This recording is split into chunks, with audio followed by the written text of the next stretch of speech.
श्री स्वामी समर्थ. श्री गुरुपौर्णिमा, गुरुपूजन दिवस.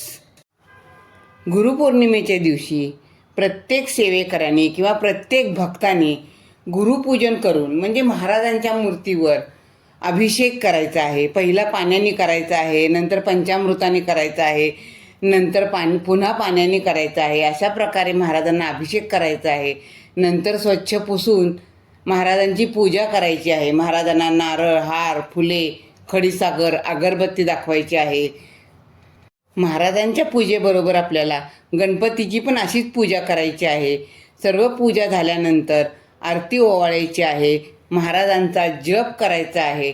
महाराजांना फळ, फुलं अर्पण केल्यानंतर तुमच्या इच्छेनुसार महाराजांना दक्षिणा ठेवायची आहे आणि आपला सर्वतोपरी सांभाळ करण्याची विनंती महाराजांना करायची आहे.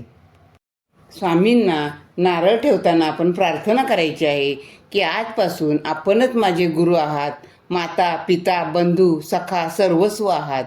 आपणच आमचा योगक्षेम चालवावा. या गोष्टीची जाणीव पदोपदी ठेवून मी आपली तन, मन, धन आणि वाणीने सेवा करेन. त्यानंतर महाराजांना नमस्कार करून पूजेची सांगता करायची आहे. श्री स्वामी समर्थ.